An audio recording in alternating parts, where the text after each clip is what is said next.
Hello everyone, welcome to IFS students. अगर आप target कर रहे हो आईआईटी जैम बायोटेक्नोलॉजी तो आपको पता होना चाहिए कि फॉर्म्स हमारे बहुत जल्दी स्टार्ट होने वाले हैं। 3 सितंबर मतलब कि कल से ही आपके फॉर्म्स अवेलेबल हो जाएंगे और फॉर्म भरने के पहले आप इन डॉक्यूमेंट्स को अपने साथ में रख लेना है।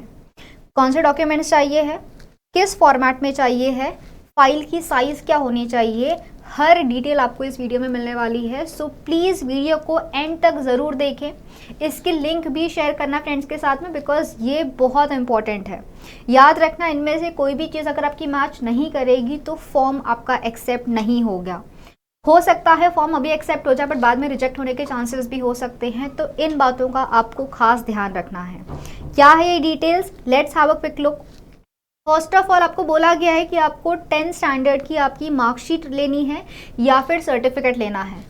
एक आपको मार्कशीट जो है वो आपको अलॉट की जाती है या आपको रिजल्ट मिलता है। उसके बाद में आपको जो आपका स्कूल है वो एक 10 का सर्टिफिकेट भी देता है। दोनों में से आपको कोई भी एक डिटेल आपसे ली जाएगी। यूजुअली इसमें आपका जो नेम है वो कंफर्म हो जाता है, प्लस आपका जो डेट ऑफ बर्थ रहता है वो भी यहाँ का एक्सेप्ट किया जाता है। सो ये 2 डिटेल्स बहुत इंपॉर्टेंट होती है। याद रखना कि जो भी आपने नाम यहाँ पे लिखा है उसके हिसाब से ही फॉर्म को फिल करें।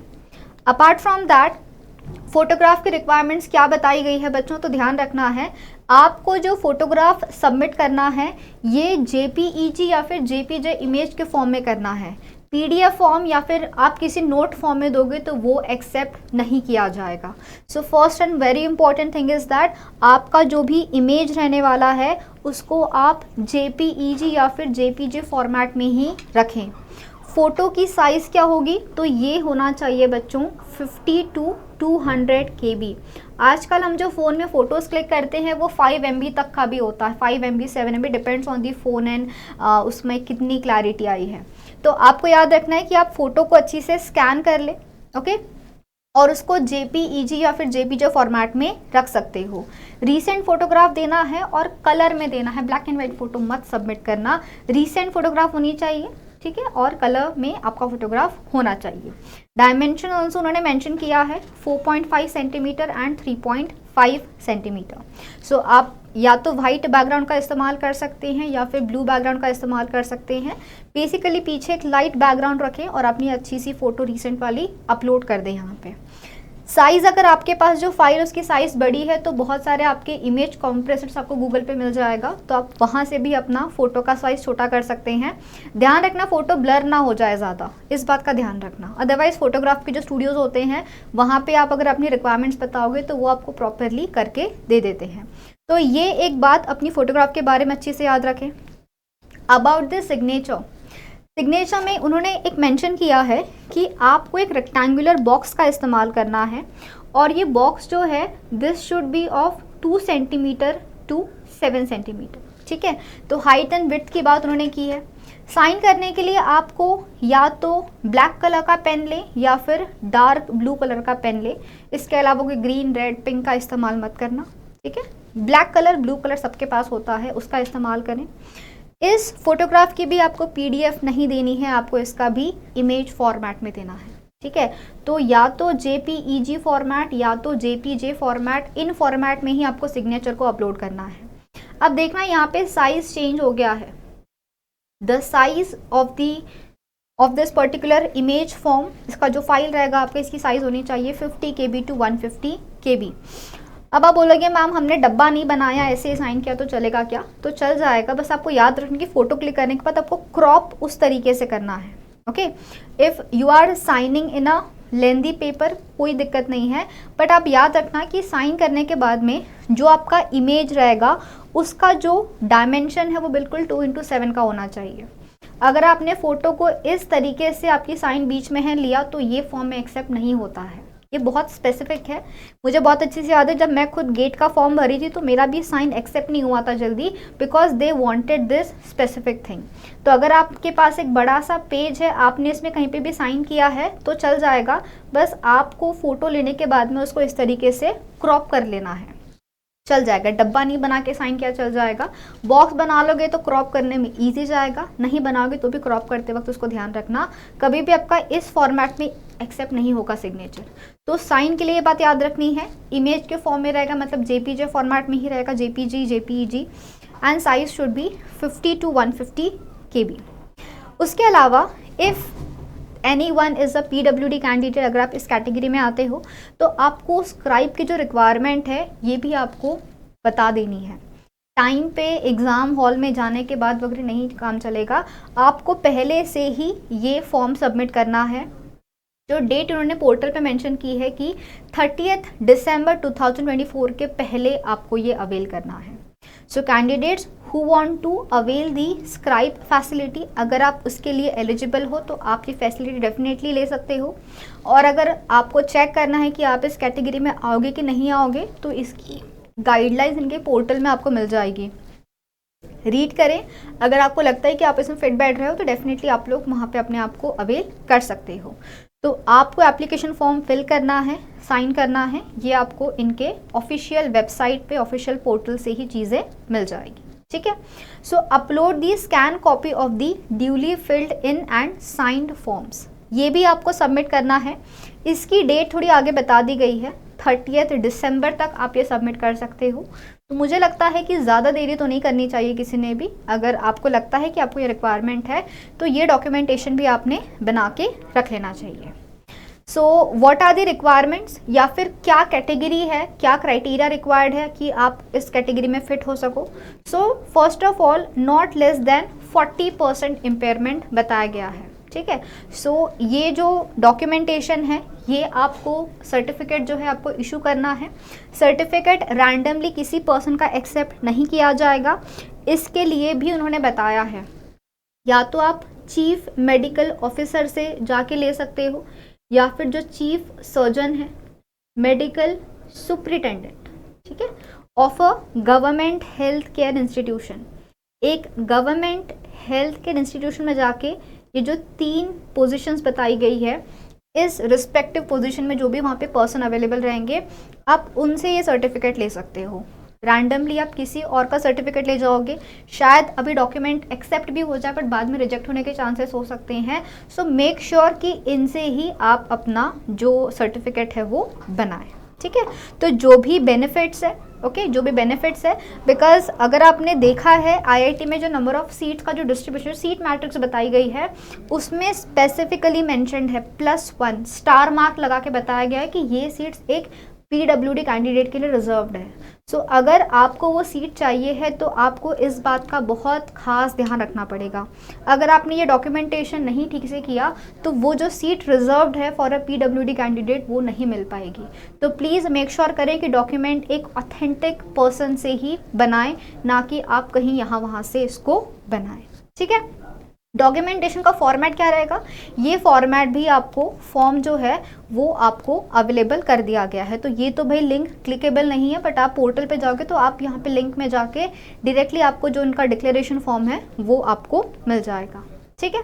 उसके अलावा जो भी कास्ट कैटेगरी है, ओके, जो अलग अलग कैटेगरीज है, ओड ओबीसी है, non creamy layer, economically weaker section, SC ST PWD, तो ये वाली बात तो मैंने आपके साथ ऑलरेडी शेयर कर दी है। बट ऊपर जितनी भी हमको कैटेगरीज नज़र आ रही है, अगर आप सीट मैट्रिक्स को देखोगे तो उसमें मेंशन किया गया है जनरल कैटेगरी में कितनी सीट्स है, ओबीसी में कितना है, ईडब्ल्यूएस में कितना है, एससी में कितना है, एसटी में कितना है। तो अगर आपको जो भी कैटेगरी वाइज अगर आपको जाना है, आप चाहते हो कि आपको इस बात का बेनिफिट मिले, तो आपको ये बात का खास ध्यान रखना पड़ेगा। कट ऑफ काफ़ी कम जाता है इन कैटेगरीज़ के अंदर, तो अगर आप यहाँ पे बिलोंग करते हो डेफिनेटली आपने उसका सर्टिफिकेट भी बनवा लेना है और वो भी आपको अपलोड करनी है। तो मार्कशीट है, फोटोग्राफ है, सिग्नेचर है, उसके अलावा अगर पीडब्ल्यूडी कैटेगरी है उसका सर्टिफिकेट, कास्ट सर्टिफिकेट, ये भी आपको अपने साथ में तैयार रखना है जब आप फॉर्म फिल करोगे। मुझे पता है बहुत कंफर्टेबल होता है फॉर्म, लॉगिन करो, भरो, 2 पेज भर के लॉग आउट कर दिया चलेगा, अगले दिन आप दूसरा पेज भर रहे हो, कर सकते हो। बट इसमें बहुत बार क्या हो जाता है कि हम कुछ चीज़ें भूल जाते हैं। हो सकता है कि मैं कुछ फॉर्म भर रही हूँ, मैंने एक पेज में कोई कॉलम रख दिया, ये मैं चेक करके भरूंगी। हो सकता है कोई इनकम का फॉर्म था पेरेंट्स का जो हम भूल गए भरना, बाद में फिर कभी याद रहता है कभी नहीं रहता है। तो हो सके तो एक बार सारे डॉक्यूमेंट्स जमा कर लेना, सारे फॉर्मेट में फोल्डर में रख दो अपने डेस्कटॉप के ऊपर और फिर एक साथ में फॉर्म फिल करना स्टार्ट करना। बिना इन डॉक्यूमेंट्स के फॉर्म फिल हो सके तो मत करना, ये मेरी रिक्वेस्ट है आप सबसे, बाकी आपकी मर्ज़ी। उसके अलावा जो भी ये सर्टिफिकेट्स है, कास्ट सर्टिफिकेट के लिए आपको कहाँ जाना है, तो भाई ये लिस्ट काफ़ी बड़ी है। अभी आप आराम से वीडियो को पॉज करके इसका स्क्रीनशॉट ले सकते हो या इसको आप आराम से रीड कर सकते हो। बताया गया है SC ST OBC EWS, अगर ये सर्टिफिकेट्स आपको इशू करवाने हैं तो कौन कौन से अथॉरिटीज़ है जिनके पास ये अथॉरिटी है कि आपको ये इशू करा सके, इसकी एक बड़ी सी लिस्ट आप मेरे पीछे देख सकते हो। ठीक है, इसकी एक बड़ी सी लिस्ट आप देख सकते हो। District magistrate, additional district magistrate, collector, deputy collector, तो जो भी आपके रीच में है आप इनमें से किसी से भी जाके ये सर्टिफिकेट ले सकते हो। ठीक है, सो डिपेंड्स अब आप कहाँ रहते हो, आपका होम टाउन कहाँ पे है, कौन आपके इजीली कांटेक्ट में है, किन से आपको सर्टिफिकेशन इजीली मिल जाएगा, बहुत सारे ऑप्शंस है। तो आप इसको आराम से रीड करो, अपने पेरेंट्स को या फिर आपके जो टीचर्स है वहाँ पे आप उनको दिखा सकते हो। They will help you out कि भाई अच्छा, अगर आपका कॉलेज कोई विलेज में है, कोई स्मॉल टाउन में है, कोई लार्ज सिटी में है, तो कौन आपके लिए इजीली एक्सेसिबल है, कहाँ से आपको इजीली मिल जाएगा। They will definitely help you out और फिर आप उनसे जाके ये सर्टिफिकेट इशू करवा सकते हो। ठीक है, तो याद रखना है 3 सितंबर कल से हमारे फॉर्म्स अवेलेबल हो जाएंगे। डेफिनेटली जब फॉर्म्स अवेलेबल हो जाएंगे उसके लिए भी आपको मैं ज़रूर हेल्प करूँगी कि फॉर्म में क्या क्या भरना है, स्टेप बाय स्टेप आपको कौन कौन से डिटेल्स फिल करने हैं। वो तो फॉर्म आने दो, उसके बाद हम आपको उसमें भी हेल्प करेंगे, पर फिलहाल ये डॉक्यूमेंटेशंस आपके पास बिल्कुल तैयार होने चाहिए। फॉर्म्स कल से स्टार्ट हो जाएंगे। क्लोजिंग डेट बताई गई है 11 अक्टूबर और चांसेस है कि ये डेट आगे भी बढ़ती है, ये हमेशा से होता है, आगे बढ़ती है, बट डिपेंड ना रहें, क्या पता इस बार 11 अक्टूबर को हो जाए। 9-10 तारीख को इतने बच्चे जाएंगे फीस पे करने को कि वो वेबसाइट हैंग हो जाती है, फिर रात के 1-2 बजे तक बैठना पड़ता है, फिर टेंशन होती है यार इतनी पढ़ाई की थी, फॉर्म ही नहीं भर पाए तो क्या हो जाएगा। तो रिक्वेस्ट है मेरी सबसे, 3 सितंबर है, लास्ट है 11 अक्टूबर। टारगेट करो 1 अक्टूबर से पहले भर दो, बहुत टाइम है आपके पास। 1 अक्टूबर से पहले अगर आपने फॉर्म भर दिया तो ये आपके लिए बहुत ही बेनिफिशियल रहेगा और आप बिल्कुल स्ट्रेस फ्री होकर अपनी पढ़ाई कर सकते हो। ठीक है, कोई गलती हो जाएगी तो उन्होंने हमको बताया हुआ है, ठीक है, उन्होंने आपको बताया हुआ है कि आप जो है टेस्ट पेपर है, सिटी है, कैटेगरी, जेंडर, अगर आपको चेंज करना है तो 30 नवंबर तक आप ये कर सकते हो।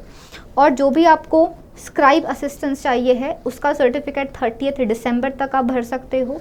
प्लस जो भी ये OBC EW सर्टिफिकेट है वो 20 नवंबर तक आप लोग अपलोड कर सकते हो सके जितना जल्दी हो सके भर दो ताकि आप स्ट्रेस फ्री हो जाओ, आपका टेंशन सिर्फ पढ़ाई करने की तरफ हो। सो मुझे लगता है कि जितना जल्दी हम ये सारा काम फी वगैरह पे करके साइड में रख देंगे उतना ही ज़्यादा हम फोकस के साथ में प्रिपरेशन कर सकते हैं। So these are all the important things that you have to remember. अगर अब तक आपको लगता है कि भाई हम खुद से पढ़ रहे हैं, क्या पता कोई टॉपिक हमसे मिस हो गया हो, तो आप लोगों के लिए बच्चों एक एक्सक्लूसिव न्यू बैच स्टार्ट की गई है 2 सितंबर। आज से ही हमारी ये न्यू बैच स्टार्ट हो रही है जिसमें आपका पूरा सिलेबस करवाया जाएगा जो टारगेट करेगा हमारे IIT JAM 2025 एंड GAT-B 2025 को। तो आपको अभी भी लगता है कि कुछ टॉपिक हमसे मिस हो गया, कुछ स्किप हो गया है, क्या पता हमने पूरा पढ़ा है कि नहीं पढ़ा है, तो आप अभी भी इस बैच में अपने आप को एनरोल कर सकते हो। प्रोमो कोड का आपको जो इस्तेमाल करना है, the promo code is IFAS 30। तो IFAS 30 प्रोमो कोड का इस्तेमाल करके बच्चों आप 30% भी ऑफ़र यहाँ से ले सकते हो और अपना जो लास्ट फाइनल रिवीजन है, जो कंप्लीट रिवीजन है, वो आप यहाँ से कंप्लीट कर सकते हो। उसके अलावा अगर आपको चेक करना है कि भाई आपकी कितनी तैयारी हुई है तो आपके लिए हम लेके आए हैं एक exclusive scholarship test. Scholarship test कब और कहाँ होने वाला है, तो बच्चों याद रखना है जो स्कॉलरशिप टेस्ट है ये आप लोगों के लिए होने वाला है 5 सितंबर 2024 से। तो अगर आप अपने टीचर्स को कुछ भी एक गिफ्ट देना चाहते हो, आपको लगता है यार हमारे लिए टीचर्स इतने एफर्ट्स ले रहे हैं, हमें एक थोड़ा सा उनको थैंक यू बोलना चाहिए, तो बस गुजारिश है कि आप ये टेस्ट को सॉल्व कर लो, that will be more than sufficient. आप बताइए हमें आके कि भाई मैम हमारी तो इतनी पढ़ाई होगी, देख लो अभी। Okay, so definitely I would love to see more and more students attend this test. आपको टेस्ट को सॉल्व करना है, आप लोगों के लिए ये एक फुल लेंथ टेस्ट होने वाला है। तो मॉर्निंग में 8 AM ऑनवर्ड्स ये टेस्ट अवेलेबल रहेगा, ठीक है। तो सुबह 8 बजे से आपको ये टेस्ट हमारी वेबसाइट पे दिख जाएगा, तो जाके ज़रूर इस टेस्ट को सॉल्व करें, स्कॉलरशिप टेस्ट को सॉल्व करें। And lots of free content is also available. अगर आप प्रिपरेशन अभी स्टार्ट भी कर रहे हो, आपको समझना है कि भाई मैम कैसे पढ़े, कहाँ से पढ़े, कितना पढ़ें, तो आप हमारी वेबसाइट को विजिट कर सकते हो विच इज़ ifasonline.com। और यहाँ जाके आप ये जो हमारा पूरा कंटेंट है उसको आप एक बार गो थ्रू कर सकते हो, जानिए, देखिए कैसे प्रिपरेशन करनी है, and you all will do it. Okay, definitely आप लोग यहाँ देखोगे बहुत जल्दी, और अपने आप को आप एक कोई ना कोई IIT में, कोई ना कोई एक बेस्ट इंस्टीट्यूट में मास्टर्स करते हुए देखोगे।